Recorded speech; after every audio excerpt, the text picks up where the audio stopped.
He cancelled the wedding because she was poor, not knowing she would become a millionaire. The scent of peonies filled the bridal suite. Ella Thompson twirled in front of the mirror, the ivory silk of her rehearsal dress catching the golden light streaming through the windows of the Collins family estate. Her cheeks were flushed, her hair swept into soft waves, and her smile was the brightest it had been in years. 3 days, just 3 more days until she would become Ella Collins, Daniel's fiancée, a member of one of the most revered families in Spain. "Don't forget the neckline adjustments," she reminded the seamstress softly, not wanting to come off too controlling. Ella had spent her whole life being grateful, not demanding. Even now, as the future wife of Daniel Collins, she still felt the ghost of the orphanage on her shoulders, the hunger, the cold, the second-hand clothes. But that was behind her. Or so she thought. That evening, Daniel invited her to dinner at a quiet terrace overlooking the Mediterranean. The air was warm, the wine was chilled, and Ella had never felt more certain that everything was finally falling into place, until it all fell apart. "I can't go through with it," Daniel said, setting down his glass without looking at her. At first she laughed, a nervous, confused laugh. "What do you mean?" He took a deep breath. His voice was steady, practiced. "My parents, this isn't what they want. They've done everything for me. They've built a legacy. I can't throw that away." "I don't understand," Ella whispered. "You're not enough, Ella. You have no family, no name, no history. I can't build a future with someone who came from nothing." His words hit like a blade, not loud, not emotional, just final. Her fork clinked against the plate. For a moment everything stilled, the sea, the music, the air itself. Then her breath caught, shallow and broken. "Is this about money?" she asked, voice trembling. "About status?" "It's about legacy," he replied coldly, "and you don't have one." Ella walked for hours. The streets of Barcelona blurred through her tears as she wandered aimlessly in the dress she'd worn to the fitting. Tourists passed her by, some staring, some indifferent. The city she had grown to love felt foreign and cruel. By the time she reached the edge of the Gothic quarter, her feet were blistered and her hope was gone. She sat on a bench outside a shuttered bakery, pulled out her phone, and called the only person who had ever made her feel like she mattered. "Catherine," she said when the call picked up. A pause. Then the warm, cautious voice of Sister Catherine, now director of the orphanage. "Ella, what's wrong?" Ella tried to speak, but the words broke inside her. She choked back sobs. "He left me," she whispered, 3 days before the wedding." "Oh, child." There was a long silence on the other end. "I was afraid something like this might happen." "Why?" Ella asked, desperate. "Why does this keep happening to me? Why am I never enough?" Another pause. "There's something I need to tell you," Catherine said, her voice tight. "Something I should have told you years ago, about who you really are." The morning sun was unforgiving. Ella, sleepless and numb, sat at the edge of her tiny apartment's couch, a forgotten cup of tea growing cold in her hand. A knock at the door startled her. Standing in the hallway was a tall, composed man in a perfectly tailored navy suit. His silver hair was swept back, and he held a black leather folder under one arm. "Miss Thompson?" he asked, his accent Italian. "My name is Alessandro Bellini. I represent the Stanford estate. May I come in?" She let him in on instinct, still in the oversized hoodie she'd cried in all night. He sat across from her and placed the folder on the table. "Your real name," he began, "is Evelyn Ella Santoro Moretti. You are the only living heir of Evelyn Stanford, founder and chairwoman of Santoro Textiles." Ella blinked at him. What?" "She was your grandmother. Your mother, Camilla, died giving birth to you in Spain. There were complications. Legal complexities. You were placed in the orphanage under a false name for your protection. Mr. Bellini opened the folder. Inside were documents, photographs, old passports. One photo showed a striking woman with Ella's eyes, Evelyn Stanford herself, standing in front of a grand villa, her arm around a young woman who looked heartbreakingly familiar. Your grandmother has been searching for you for years. She passed away last month, but before she died, she signed over everything to you. Ella stared at the papers. In just minutes, her identity had been torn apart and rebuilt. You are now the majority shareholder of Santoro Textiles, Bellini said gently. Her properties in Milan, Lago di Como and Barcelona now belong to you, along with her personal fortune. Ella laughed bitterly, though tears filled her eyes. So now I have a name, a history, a legacy, just one day too late. Bellini stood and handed her a plane ticket. There is a private jet waiting at El Prat. We depart for Milan in 2 hours. She hesitated. I don't know who I am anymore. He gave a small smile. Then perhaps it's time to find out.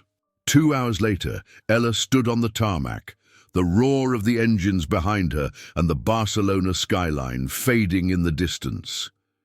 She clutched the passport in her hand, Evelyn Ella Santoro Moretti, and stepped toward the jet, each footfall echoing with the weight of everything she'd lost and everything she was about to gain.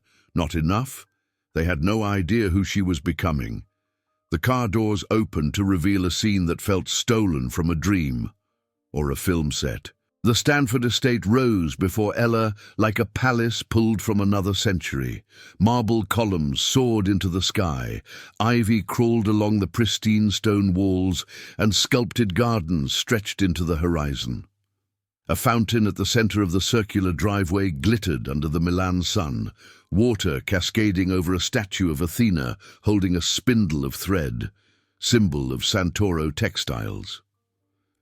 Ella stepped out of the Blacktown car and stared up in disbelief. She had traveled by private jet, driven in a luxury car, and now stood on the grounds of one of the most powerful families in Europe. But she still felt like the girl who used to sweep floors at the orphanage to earn extra bread. I know it's overwhelming, said Mr. Bellini at her side, adjusting his cufflinks, but this is your home now. Home. The word felt like a lie. Inside, the estate was a cathedral of wealth and legacy, gold fixtures, antique tapestries, portraits of powerful women in pearls and velvet lining the hallway. Ella's footsteps echoed as she was led into a massive parlor where a group of sharply dressed men and women sat in stiff silence. Every face turned to her, calculating, curious, and cautious. This, Bellini announced, is Evelyn Ella Santoro Moretti. One of the older women leaned in to whisper something to a man with silver-rimmed glasses, who frowned. She looks like a child, someone muttered. Ella swallowed hard, her palms sweating. These are the senior board members of Santoro Textiles, Bellini explained. They will be your partners moving forward. A man named Riccardo Moretti, distant cousin and acting CEO, stepped forward and offered his hand. We welcome you, he said with a tight smile, though it's unconventional.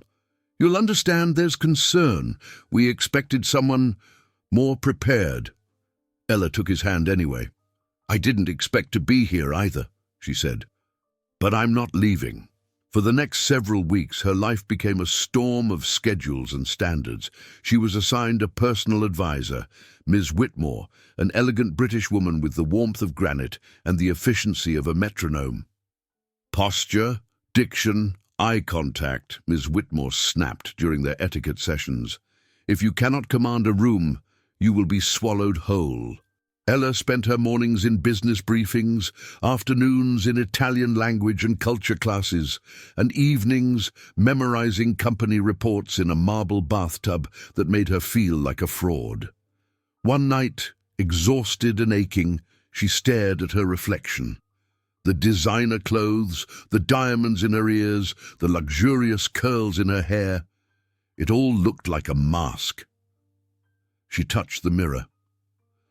"I'm still Ella," she whispered. The next morning, when Bellini asked how she wanted to be introduced in the next press release, she gave her answer. "Evelyn Ella. I want to keep both names. I'm not pretending to be someone I'm not." He nodded. "A wise choice. Your grandmother would have liked that.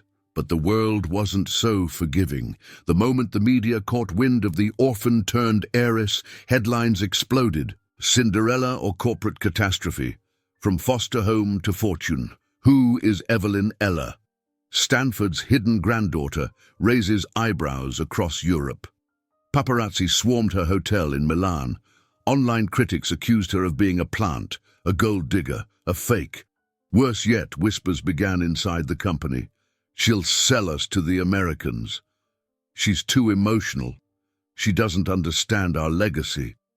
Ella overheard it all. She buried herself in work, determined to learn everything, every textile, every supplier, every global market. She made mistakes. She overstepped once in a board meeting and was publicly corrected. She cried in her room one night and woke up to a brutal editorial calling her a princess with no backbone. But she didn't run.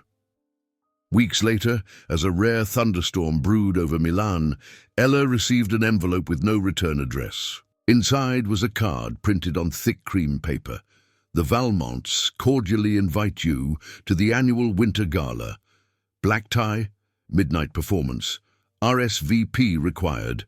The Valmonts, rivals of the Collins family for decades. They had built their empire on elegance and controversy, and their events were the pinnacle of European social power plays."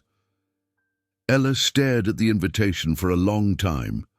She didn't recognize the handwriting, but someone wanted her there. And this time, she wouldn't be the girl hiding behind her own shadow. She reached for her phone. "Miss Whitmore," she said, "I need a gown, one that makes a statement." The night air shimmered with possibility. Outside the historic Palazzo Valmont in Florence, a line of sleek black cars rolled beneath crystal chandeliers suspended from trees. The Winter Gala had begun. Guests in floor-length gowns and tailored tuxedos spilled across the red carpet, their laughter and diamonds glinting beneath soft golden lights. Then Ella arrived.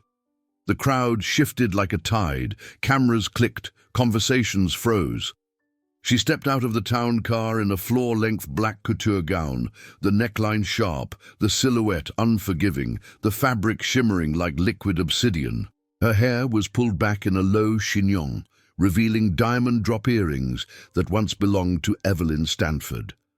At her side stood Mr. Bellini, her legal advisor, and her newly appointed PR strategist, Naomi Blake, both perfectly composed. The Stanford heiress had arrived. No one spoke her name aloud, but everyone knew it. She didn't smile. She didn't wave.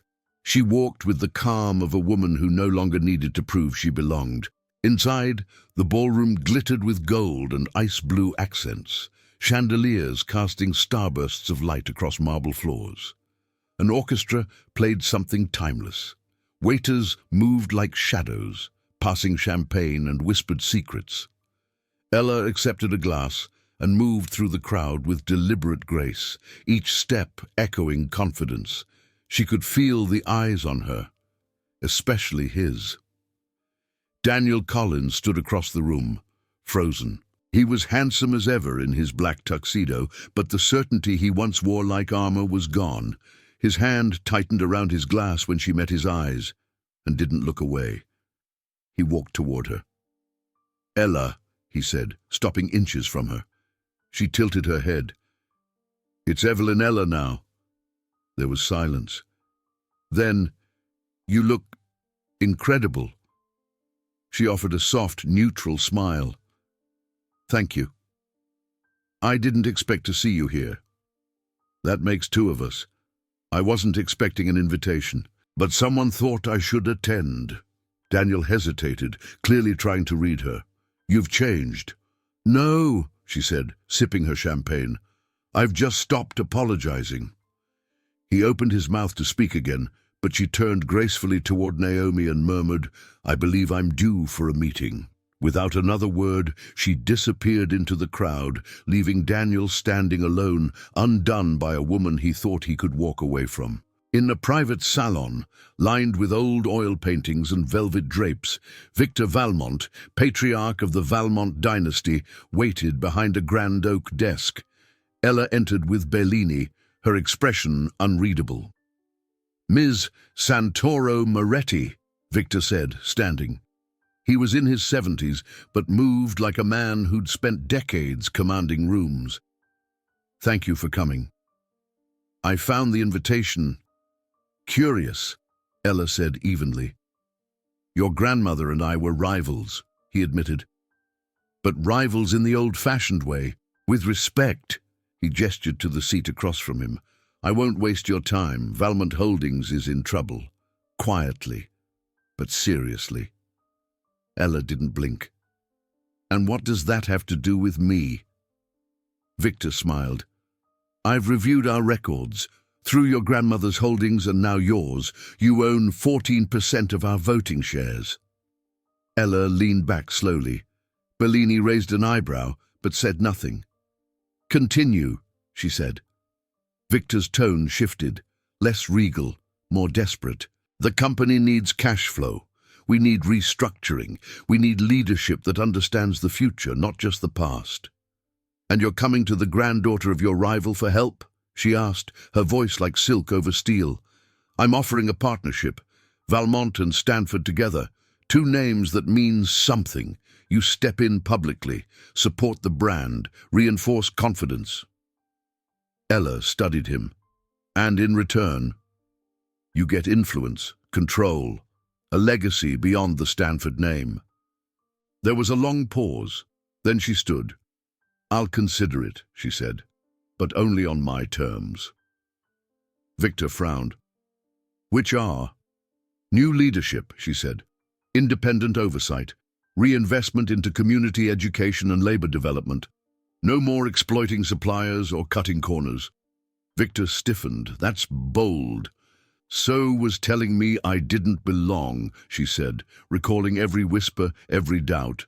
She walked toward the door, then turned back. One more thing. Yes? I don't play politics. I play long games, and I don't lose. The ballroom was full again when she returned, but something had changed. People moved toward her now. Investors, designers, journalists. They wanted quotes, photos, handshakes. She gave none of it. Instead, she walked back onto the floor, found her glass of champagne, and stood quietly beneath the chandelier. She looked like a woman in command, and for the first time she felt like one. The hum of sewing machines echoed softly through the converted warehouse.